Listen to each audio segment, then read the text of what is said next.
Ruta por Nueva Vida 97.7. Bueno, gente buena, a esta hora de la mañana, son las 6:08 en la mañana del jueves. Nueva Vida 97.7 en Ruta. Estamos listos para escuchar a nuestro amigo Edwin Rivera Manso. Lleva tu vida a otro nivel. Oye, buenos días, qué bueno saludarles, Juan Carlos Moray y Fernán. Gracias por el regalo. Qué bueno verte, Edwin. Oye, y contento de estar aquí, ¿verdad? Luego de Semana Santa, sí, que, ¿verdad? Retornamos otra vez a Lleva tu vida a otro nivel.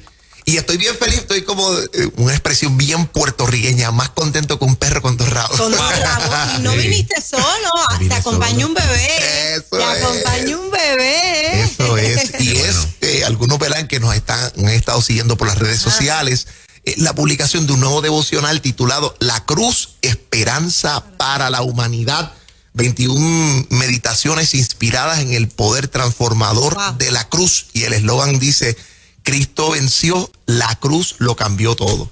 Así es. Y entonces yo quería comenzar, ¿verdad? Y fíjense cómo a veces las cosas buenas, ¿dónde comienzan las cosas? Y en el agradecimiento del libro, le da una gratitud a nuestro amigo Juan Carlos Matos, porque en el 2012 hubo una experiencia donde nos acercamos aquí a Nueva Vida para producir un especial radial de Semana Santa. Y la idea era, a las en punto de cada hora, tomar una reflexión de 6 de la mañana a 6 de la tarde con el asunto de la Semana Santa, del Viernes Santo, de qué pasaba en ese proceso y meditar en lo que la Biblia nos dice. Y ahí comenzaron estas reflexiones y estuvieron pues siendo parte de sermones de Semana Santa y varias cosas hasta que decido retomarlas para publicar, porque le compartí a Juan y aquí en el diálogo de sobremesa que necesitamos volver a retomar, quizás como cristianos, el valor de la cruz respecto a nuestra vida, a nuestra salvación, y yo diría las implicaciones existenciales de la cruz de Cristo. Sí. ¿Y por qué? Porque les compartí en las predicaciones que nosotros hoy vivimos o predicamos el mensaje de la Semana Santa, de la cruz, de la salvación, de Cristo como, ¿verdad?, de la doctrina soteriológica, de la salvación que el cristianismo trae al mundo a través de la existencia de Cristo. Lo predicamos con un telón de fondo distinto, y es quizás cuando el pueblo de Israel escuchaba la necesidad de un Mesías, de la salvación o de la realidad del pecado, no era un concepto etéreo o así como en el aire como lo tenemos hoy. ¿Por qué? Porque el pueblo de Israel sabía lo que era expiar el pecado. Sabía lo que era tener que presentar una ofrenda en relación de salvaguardar el estatus donde yo estoy. Tener que presentar y buscar un cordero para inmolarlo, porque el pecado era una realidad que la gente vivía y sabía que necesitaba ser saldado. Hoy en día ese no es nuestro concepto. Hoy el diagnóstico nuestro es que somos culpables, pero me siento bueno. Ajá. ¿Qué es lo que la gente dice? Pero es que yo soy una buena persona. Y como soy bueno, de todas maneras voy para el cielo. Exacto. Es como que el cielo es compulsorio. Ajá. Yo soy bueno y pues yo tengo mi misión en pelota, estoy haciendo lo mejor por mí. Entonces la pregunta es, ¿de qué yo necesito arrepentirme? Ajá. ¿De qué yo necesito ser salvado? Mira, si uno no entiende eso, no entiende el dilema de la cruz. Yo le decía aquí fuera de la sobremesa, si uno no se da cuenta de la gravedad de la enfermedad, uno no valora lo excelso que sea el remedio para apreciarla. Entonces, ¿qué dice la Biblia del diagnóstico del ser humano? No es que somos buenos, es al contrario, que somos malos, que somos una raza caída. El Edén no es un paquín o una historia que le contamos a los niños. El Edén apunta a una realidad fáctica, medible, real. Caímos de la gracia de Dios y el ser humano vive maleado por el pecado. Entonces, ¿qué significa esto? Pues que el diagnóstico bíblico en Jeremías 17:9 dice que perverso y engañoso es el corazón más que todas las cosas. ¿Quién lo conocerá? Entonces, nuestro asunto es que yo soy bueno. No, la Biblia no dice eso. Nosotros necesitamos ser salvados. Fíjese que si el problema del mundo hubiese sido de economía, Dios hubiese enviado un economista.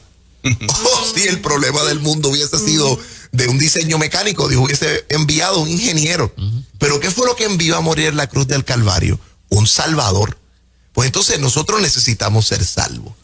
Y yo mirando en todo eso, quise repasar la doctrina más importante que posiblemente el cristianismo tiene. Y le voy a leer una cita de Elena White, que dijo: el sacrificio de Cristo como castigo por el pecado es la gran verdad sobre la cual todas las demás verdades se sostienen.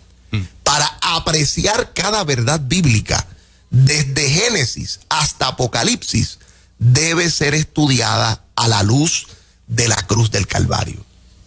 Y yo presentaba dentro de la portada del texto como si un pintor hubiese hecho un trazo, ¿verdad? Como una paleta de colores, porque la cruz trajo precisamente eso a nuestra vida.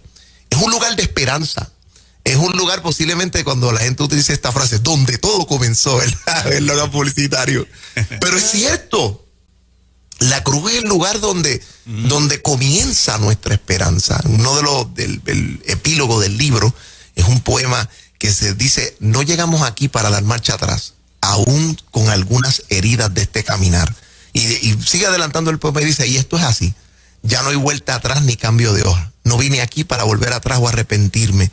Y hoy creo en ti más que un niño en su cuaderno de pintar, pues descubrí tras de tu cruz un universo nuevo y hallé allí para mí un nuevo corazón. Sin duda alguna, yo creo en ti. Qué lindo. Oh, qué lindo. Entonces encontramos un lugar de esperanza a través de lo que yo llamo la brutalidad de la cruz. Los romanos diseñaron en la cruz la muerte posiblemente más indigna y más infame que una persona pudiese experimentar en el primer siglo. Y fueron verdugos para perfeccionar el proceso, para acelerarlo, si así querían, o prolongarlo para hacerlo todavía más desastroso. Tortuoso. Hay una palabra en español que, aunque no lo usamos tanto, significa, se llama excruciante. Cuando la gente dice, estaba viviendo un dolor excruciante, si usted busca esa palabra, pues tiene una raíz etimológica. Ex y cruz, es como salido de la cruz. Para hablar de un dolor que es que no se puede soportar, eso es una palabra excruciante. ¿De dónde viene?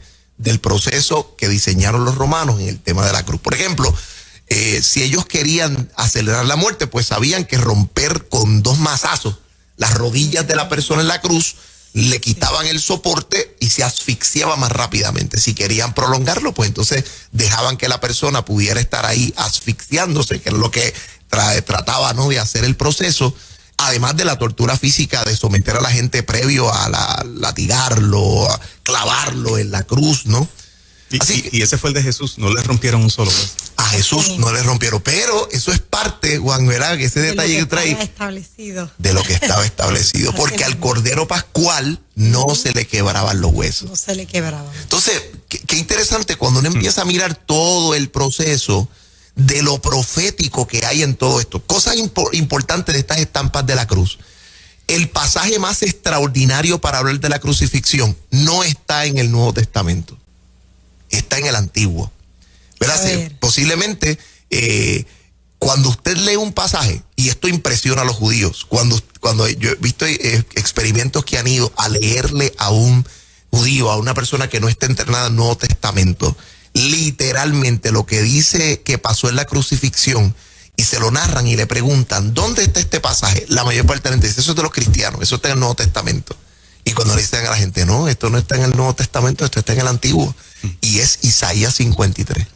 Cuando uno empieza a leer ese pasaje, herido fue por nuestras rebeliones, molido por nuestros pecados, el castigo de nuestra paz fue sobre él, y por su llaga fuimos nosotros curados, varón de dolores, ¿verdad? Esa idea de, y como que escondimos de él el rostro, y no lo tuvimos por abatido, por azotado de Dios, por herido, ¿verdad? Como que no le tomamos en cuenta, vino como un ciervo frágil, como una planta que entra su raíz en tierra seca, pero Dios le dará. O sea, cuando tú lees ese pasaje, no hay, vuelvo le digo, no hay, aún con los evangelios que dedican 4 biografías y dedican una parte importante a hablar de la última semana de Jesús y describen lo que pasó, ninguno logra tener el impacto de que, como Isaías, que tal parece que estuviese allí. No hay interpretación teológica más poderosa que esa, pero Isaías lo escribió 700 años antes de que aconteciera. Es como si yo le entregara este libro y decirle, mira Juan, esto va a pasar en el 2721. Entonces, ese tipo de detalles impresionantes hay que volverlo a contar respecto a lo que fue la cruz. Interesante que son temas que nosotros conocimos desde niños, ¿verdad? Pero que con el tiempo no sé qué fue lo que... ¿Qué se perdió ahí? Correcto, que tenemos una generación que tal vez como que no está del todo clara o conocen, pero no hemos subrayado, ¿verdad? Este tipo de tema tan fundamental. Somos pecadores, no somos necesariamente buenas personas, ¿verdad? Nosotros no vivimos hoy en el mundo que Dios soñó para nosotros. Nosotros vivimos hoy en el mundo que el pecado ha hecho posible. Exacto. No puede ser que este mundo que nosotros veamos es el mundo que Dios quiso para nosotros. Por eso, en medio de ese caos, Dios toma una decisión descabellada y unilateral. Enviar, lo que dice el apóstol Pablo, enviar a su Hijo Jesucristo en propiciación. ¿Por qué? Por nuestros pecados. En estos días leí algo interesante, Edwin, y era que decía que el amor no se debe representar en forma de corazón. Tú sabes que eso es lo nuevo, el corazón, sino en forma de cruz. Y es verdad, porque es ahí precisamente donde se demuestra la morada del amor eterno en esa cruz. Miren, yo pienso en el símbolo de la cruz cuando uno ve la evolución del mismo. En el primer siglo era el lugar de la muerte más tortuosa, pero también de la muerte de los sediciosos y los infames. O sea, ahí, ¿verdad? Esto que dice Gálatas, que hablaba un poco de la maldición que hay en aquel que muere en el madero, ¿no? Maldito aquel que es colgado en un madero. Y cuando miramos el símbolo de la brutalidad, Dios lo transforma. Ya en el segundo siglo era el símbolo de la esperanza, porque los cristianos se identificaron con la cruz. Entonces, ¿cómo es posible que ya en el año 330 y pico, ¿verdad? Cuando se da el edicto de Milán, de la tolerancia, y que el cristianismo arropa al Imperio Romano como llama de fuego, aquello que algún día se trató de ser el lugar donde todo terminaba, comenzó a ser el lugar donde todo comenzaba. Yo quiero terminar esta mañana hablándote de la importancia de volver a Cristo y de volver a la cruz. Y voy a compartir una anécdota muy cortita de una carta que recibí y decidí compartirlo. Un pastor amigo me envió este email en una conversación que teníamos de por qué la esperanza de la cruz sigue siendo la mejor esperanza y la mejor historia que debemos de contar. Y es la última meditación que se llama Cielo Nuevo y Tierra Nueva, basado en Apocalipsis 21. Después de esto, yo vi un cielo nuevo y una tierra nueva, porque el primer cielo y la tierra pasaron y habían dejado de existir, lo mismo que el mar. Y vi una santa ciudad, la Nueva Jerusalén, que bajaba del cielo, procedente de Dios, preparada como una novia ataviada. Mire, solo la muerte y expiación salvífica de Cristo en la cruz del Calvario nos garantiza una eternidad donde todas las cosas pueden ser restauradas y hechas nuevas. Y hace algunos años yo recibí este email de un amigo pastor y lo guardé como parte de esta carta y lo comparto con ustedes. Este pastor amigo me decía, mañana visitaremos a un joven de quien fui pastor 6 años atrás y está siendo atacado por un cáncer voraz en un 95% de su cuerpo. Voy a sentarme a su lado con la cruz en mis ojos. Oraremos, haremos silencio, hablaremos, lloraremos, nos abrazaremos, cantaremos de la esperanza que el Señor crucificado, resucitado brinda a nuestra vida. Sí, el resucitado fue el crucificado y mi amigo pronto lo verá cara a cara. Estamos aprendiendo a esperar de diferentes maneras, a descansar en diferentes lugares, a vivir esperanzados en diferentes horizontes. Esperamos, descansamos y nos movemos matizados por la esperanza de la Pascua. Si el Dios de la vida nos resucita junto a su Hijo, ¿cuánto más podrá ordenar nuestros pasos? Hoy lo atesoro más que ayer, buscando mi satisfacción en la gracia de su fuerza. ¿Qué usted le va a decir a ese muchacho para que viva con esperanza? 95% de cáncer, sin esperanza de una restauración. ¿Qué usted le va a decir? Sé positivo. ¿Qué usted le va a decir? Atrae la salud con tu mente. ¿Qué usted le va a decir? No pienses en eso, chico, no te pongas triste. ¿Qué usted le va a decir? No te preocupes, te desintegrarás de cualquier manera cuando te mueras. ¿No sería mejor escuchar la esperanza gloriosa de la salvación y la resurrección que hay únicamente porque Cristo fue al madero? Amén. Amén. Por eso, como iglesia de Cristo, conmemoramos su muerte, pero también su resurrección. Y como el apóstol Juan, vivimos esperanzados en que un día nosotros experimentaremos esta realidad. Y oí una gran voz en el cielo que decía: he aquí el tabernáculo de Dios con los hombres. Él morará con ellos, y ellos serán su pueblo, y Dios mismo estará con ellos como Dios. Enjugará Dios toda lágrima de sus ojos, y ya no habrá muerte, ni habrá más llanto, ni clamor, ni dolor, porque las primeras cosas pasaron.